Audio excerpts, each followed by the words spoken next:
Hello students, आज हम topic start कर रहे हैं, स्टैक स्टार्ट कर रहे हैं। लास्ट क्लास में हमने डेटा स्ट्रक्चर्स में बाइनरी सर्च पढ़ा था। आज हम टॉपिक स्टार्ट कर रहे हैं स्टैक्स। देखो, स्टैक्स बेसिकली क्या है, मैंने आपको दो तरह के डेटा स्ट्रक्चर कराए थे, प्रिमिटिव और नॉन प्रिमिटिव। नॉन प्रिमिटिव में मैंने आपको लीनियर डेटा स्ट्रक्चर कराया था, उसी का एक पार्ट है मेरा। फर्स्ट पार्ट था एरे, जिसके बेस में मैंने आपको दो चीज़ें करके दिखाई थी, लीनियर सर्च और बाइनरी सर्च।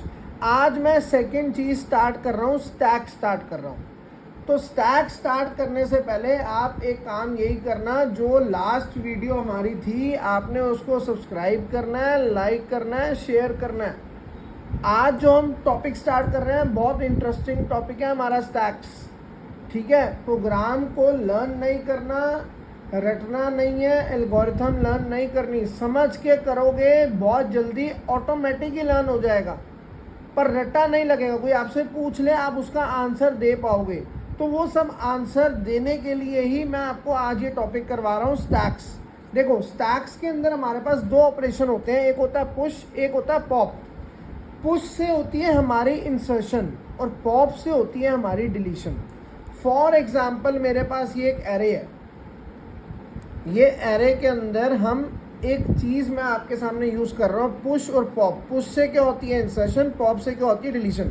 ये जो पुश और पॉप है ये बेसिकली स्टैक्स के दोनों ऑपरेशंस हैं। ये क्या है, आर स्टैक्स ऑपरेशंस। ठीक है, देखो अब यहाँ पर क्या है, हमने एक एरे लिया हुआ है। स्टार्टिंग एलिमेंट मतलब जीरो, इंडेक्सिंग पे एलिमेंट है 10, 1 पे है 20, फिर एक एक करके हम एलिमेंट इंसर्ट कर रहे हैं। यहाँ पर मेरी जो टॉप की वैल्यू 0 है, ये मेरा पहला एलिमेंट है। फिर मैं ऐसे टॉप की वैल्यू +1 हो जाएगी, फिर +2, फिर +3, तो इज नोन एज पुश। ठीक है, देखो सबसे पहली चीज़ क्या है, बात करते हैं एल्गोरिथम ऑफ पुश की। पुश मतलब हम बात कर रहे हैं इंसर्शन की एल्गोरिथम इन स्टैक्स। देखो, अगर टॉप इक्वल टू n है, n मतलब अगर पूरा एरे मेरा भरा हुआ है, तो वो कंडीशन क्या हो जाएगी, ओवरफ्लो। सिंपल सी बात है, अगर ये एक कॉपी है और अगर इसके ऊपर मैं दूसरी कॉपी रखूँगा, फिर तीसरी कॉपी रखूँगा, तो जो मैं तीसरी कॉपी रखूँगा तो स्टैक को क्या बोलते हैं हम, LIFO, last in first out. जो लास्ट में रखी, थर्ड कॉपी मैंने इसके ऊपर रखी, जो लास्ट में रखी वो मेरी पहले बाहर आएगी, तो इज नोन एज स्टैक्स। बात समझ आ रही है। तो यहाँ पर क्या है, टॉप की वैल्यू n मतलब अगर पूरा एरे मेरा भरा हुआ है तो कंडीशन क्या हो जाएगी, ओवरफ्लो। अगर नहीं भरा हुआ तो फिर क्या होगा, हम एक एक करके एलिमेंट इंसर्ट करेंगे। जैसे मैंने यहाँ पर टॉप की वैल्यू 0 पे एलिमेंट डाल दिया 10, उसके बाद टॉप +1, सेकंड पॉइंट क्या है, टॉप +1, थर्ड पॉइंट क्या है, stack top equal to item. Item मतलब पहले 10 डाली, फिर 20 डाली, फिर 30, फिर 40 एंड सो ऑन, बढ़ते जा रहे हैं। तो मतलब क्या हुआ, हम एलिमेंट इंसर्ट कैसे कर रहे हैं वो चीज़ मैंने आपको बताई है अभी, कि हम एरे, ये एक नॉर्मल एरे है, इसमें हम एलिमेंट इंसर्ट कैसे कर रहे हैं उस चीज़ की बात कर रहा हूँ मैं। अब हम बात करेंगे, ये सेम चीज़ मैंने बात तो कर ली इंसर्ट के टाइम पे, अब बात करते हैं डिलीट के टाइम पे। अब डिलीट के टाइम पे क्या है, मेरे पास ये एरे है 10, 20, 30, 40, कोई भी एलिमेंट्स हो सकते हैं। मैं अभी टॉप पे हूँ, तो क्या होगा, मैंने आपको क्या बोला था, लास्ट इन फर्स्ट आउट। जो मैंने थर्ड कॉपी सबसे पहले बाहर करूँगा, मतलब सबसे पहले 40 निकलेगा, फिर 30 निकलेगा, फिर 20 निकलेगा, फिर 10 निकलेगा, मतलब एक एक करके एलिमेंट बाहर आएंगे, is known as pop. Pop मतलब होता है डिलीशन। बात समझ आ रही है। तो एल्गोरिथम हमने पुश की देखी, अब हम पॉप की एल्गोरिथम देखते हैं। तो यहाँ पर क्या होगा, अगर टॉप की वैल्यू मेरी -1 है, -1 का बेसिकली मतलब हो गया ये एरे दिया हुआ है, कोई भी एलिमेंट नहीं है, तो कंडीशन क्या होगी, अंडरफ्लो। अगर एलिमेंट है, मतलब एलिमेंट यहाँ पर एग्जिस्ट करता है, मतलब आइटम पहले से है, तो क्या करेगा, एक एक करके डिलीट करे। तो डिलीट कैसे करेगा वो मैं आपको प्रोग्राम में बताऊंगा, फिलहाल एल्गोरिथम समझा रहा हूँ।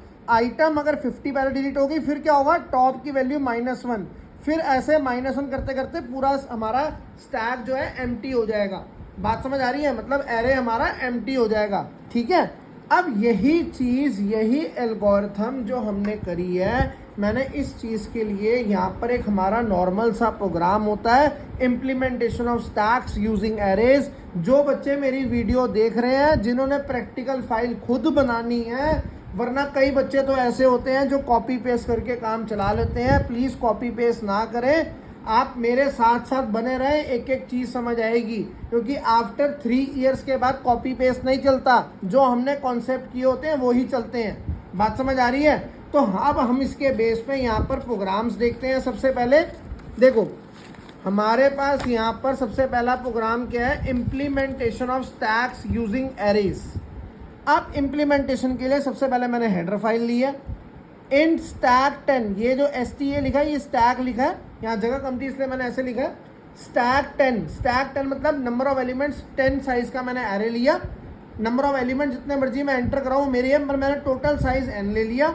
आई मैंने यहाँ पर लूप लगाई है, ठीक है, जो मैं आई आगे यूज़ होगा मैं आपको बता दूंगा। आई हमारा बेसिकली लूप के लिए, ठीक है। इसके बाद हमने यहाँ पर क्या लिया हुआ है, चॉइस लिया हुआ है। देखो अगर किसी को मेन्यू ड्रिवन प्रोग्राम आते हैं, मेन्यू ड्रिवन मतलब होता है अगर हम किसी स्टोर में जाते हैं या हम फॉर एग्जांपल मैकडॉनल्ड्स में गए या KFC में गए, तो वहाँ पर क्या होता है, आपने बर्गर ऑर्डर करा तो ना वो 1 2 3 कुछ ना कुछ प्रेस करता है। वो प्रेस मतलब वो मेन्यू बना हुआ है भाई, अगर आपको बर्गर चाहिए तो 1 प्रेस कर दिया, पिज़्ज़ा चाहिए तो 2 प्रेस कर दिया, उसे बोलते हैं मेन्यू ड्रिवन प्रोग्राम।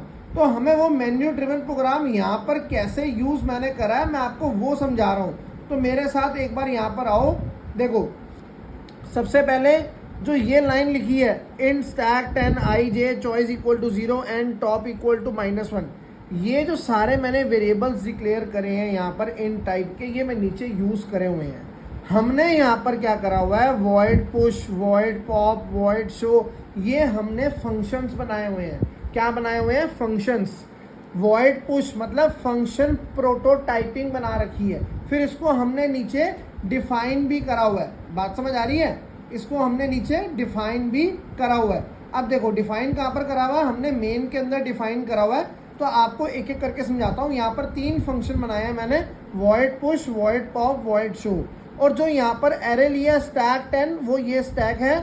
टॉप मतलब ये रहा वो वाला, और n मतलब नंबर ऑफ एलिमेंट्स, और आइटम मैंने नीचे इंसर्ट कराई है। जो बाकी ij चॉइस ली ये आपको मैं नीचे समझाता हूँ अभी किस लिए लिया मैंने ये।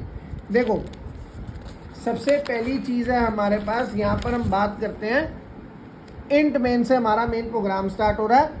सबसे पहले number of elements, for example number of elements enter कराए मैंने 5। इसके बाद क्या है, while choice is not equal to 4। भाई जब तक आप ये लूप बार बार चलती रहेगी। अब हमने चॉइस की वैल्यू डालनी है। अब चॉइस की वैल्यू मतलब enter your choice %d address choice. इसका मतलब क्या है, अगर आप 1 प्रेस करोगे तो पुश वाला फंक्शन परफॉर्म होगा, अगर आप 2 प्रेस करोगे तो पॉप वाला फंक्शन परफॉर्म होगा, अगर आप 3 प्रेस करोगे तो शो फंक्शन परफॉर्म होगा, 4 प्रेस करोगे तो एग्जिट हो जाएगा, प्रोग्राम से बाहर आ जाएगा। तो मेरा समझाने का बेसिकली मतलब इतना सही है, जो मैंने यहाँ पर वाइल लूप लगाई हुई है, ये जो वाइल लूप लगाई है ये basically for menu driven program. मतलब जैसे मैंने आपको समझाया था अभी कि अगर बर्गर चाहिए तो 1 प्रेस करते हैं, तो वहाँ पर स्विच स्टेटमेंट लगा रखी है, स्विच चॉइस। अगर चॉइस 1 डालोगे तो पुश फंक्शन कॉल होगा, अगर चॉइस 2 डालोगे तो पॉप फंक्शन कॉल होगा, चॉइस अगर 3 डालोगे तो शो फंक्शन कॉल होगा, चॉइस अगर 4 डालोगे तो प्रिंटएफ में एग्जिटिंग मैसेज लिखा आ जाएगा, प्रोग्राम से ब्रेक करके प्रोग्राम से बाहर हो जाएगा।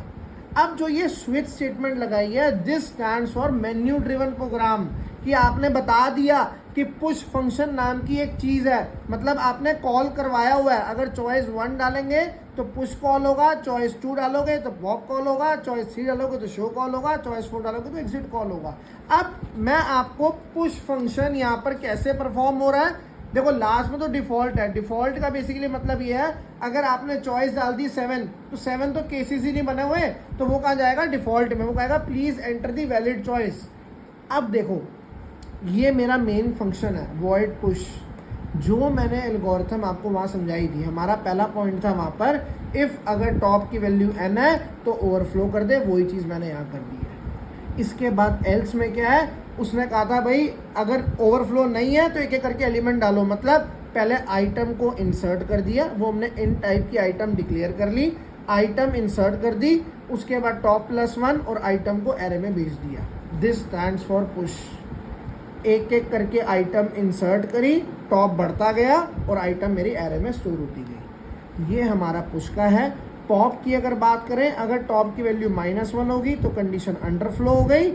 यही सेम चीज मैंने आपको बताई थी एल्गोरिथम में, अगर टॉप की वैल्यू -1 है तो अंडरफ्लो हो गई, वरना एल्स जो एलिमेंट है, जैसे लास्ट में थर्ड कॉपी थी, थर्ड कॉपी पहले आ गई, फिर टॉप -1 एक एक करके कम होता गया।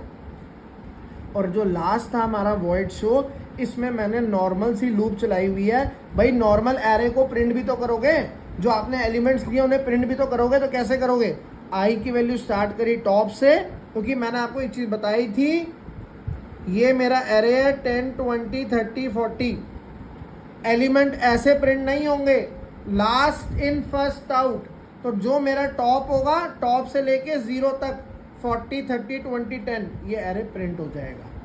ये मेरा वॉइड शो फंक्शन था, जो कि मैसेज फॉर प्रिंटिंग कराने के लिए जो मैंने लूप लगाई उल्टी, और मैंने यहाँ पर कुछ नहीं करा। उल्टी लूप के लिए आई माइनस होता है, ग्रेटर देन इक्वल टू होता है। अगर स्टार्टिंग 0 से कर रहे हो तो लेस देन होता है, ठीक है। और यहाँ आई ++ होता है। तो ये नॉर्मल लूप टॉप से लेके बॉटम तक मैंने एलिमेंट्स को प्रिंट करा दिया, और यही मेरा नॉर्मल सा प्रोग्राम था, implementation of stack using array.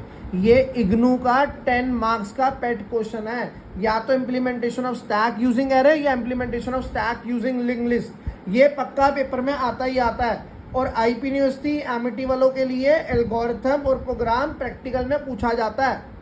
मेरी बात समझ आ रही है? कोई डाउट है तो बताओ। ये हमारा सारा था implementation of stack using array. अगर आपको अच्छी लगी हो वीडियो तो प्लीज़ कमेंट करें, सब्सक्राइब करें, लाइक करें, शेयर करें। नेक्स्ट क्लास में हम इसी का आगे नया टॉपिक स्टार्ट करेंगे, postfix expression in stacks. Thank you.